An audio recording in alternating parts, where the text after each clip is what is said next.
Hi, I thought I'd make a short video on the Brother jx2517. Right now, there is no other video like this online because we've checked. What happened is that the timing went off, and there's really no easy way to adjust the timing on this machine. But I'm going to walk you through it. Okay.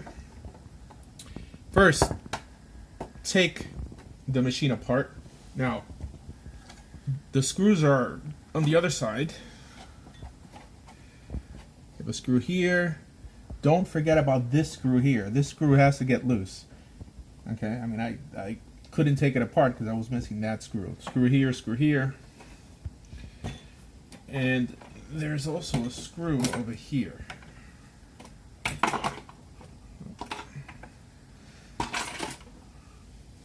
Which is a screw that would sit right over here. Okay, so once you take this apart, it's probably easier to take this part out also. I mean, it sort of popped off when I took the lid off. Okay, this thing is once you remove all the screws, it's held together pretty much with just clamps. You're also going to have to remove the piece that was up here. 2 screws, they come right out. These are 2 flathead screws.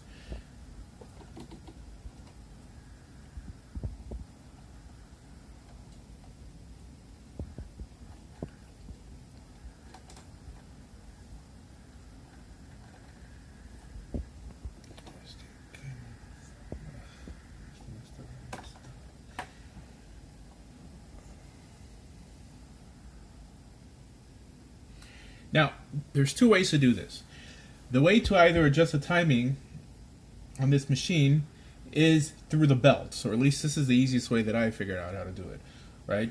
These are 2 systems, one on the top and one on the bottom. They're both controlled with 1 motor.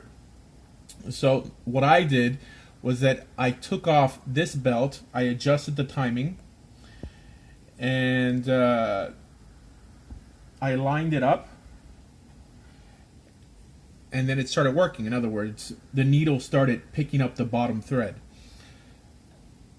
I guess you could also do it with the top. In other words, stop the top arm from going down till you adjust the bottom. Okay, either way. Now, you're going to have to take off this this plastic piece here.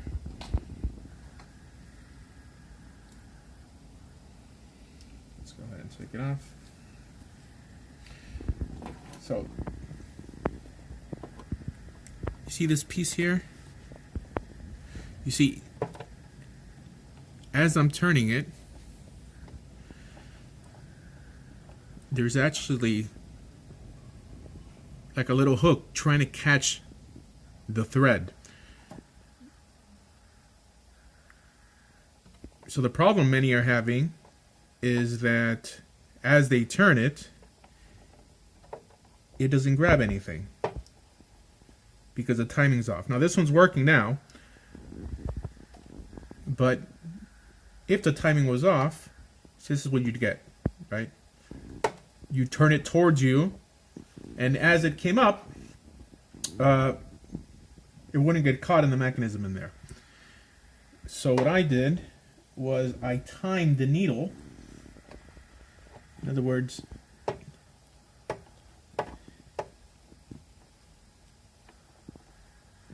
when this needle's all the way down, now this is how I did it. Again, I didn't see any manual for this, but right when it starts getting close to that opening, with that opening that is followed by a hook, the needle should be all the way down. Right? So as you turn it, you can almost imagine that hook picking up that thread. Now when the timing is off, that needle's down there and it's nowhere near that little hook or that little sharp edge. Okay? So now the way you do it here, or the way I did it, because if you take one of these belts off, now specifically this thick one, if you take this thick belt off, it's going to be very hard to put it back in. So you have to remove the tensioner. So this is the tensioner, and then that allows you to it gives the belt some play so that you're able to slide it back on the gear. And that's pretty much it.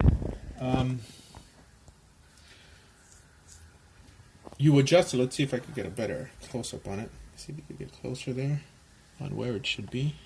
There's probably not enough light.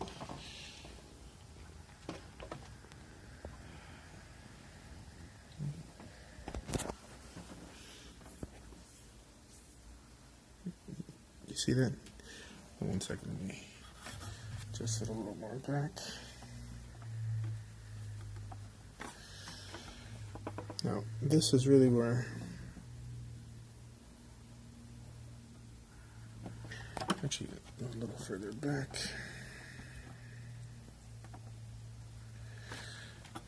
Now, this should be its lowest point right there. At least that's how I got it.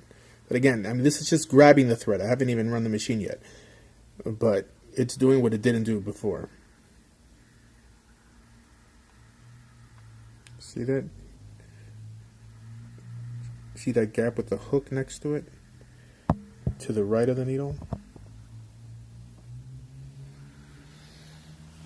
Now, you might be able to do it by removing this belt and thus disengaging the top portion, which is the part that controls the needle or the needle arm. But I'm just telling you how I did it. I took off the bigger belt and then adjusted the timing. Okay? Thank you and have a nice day.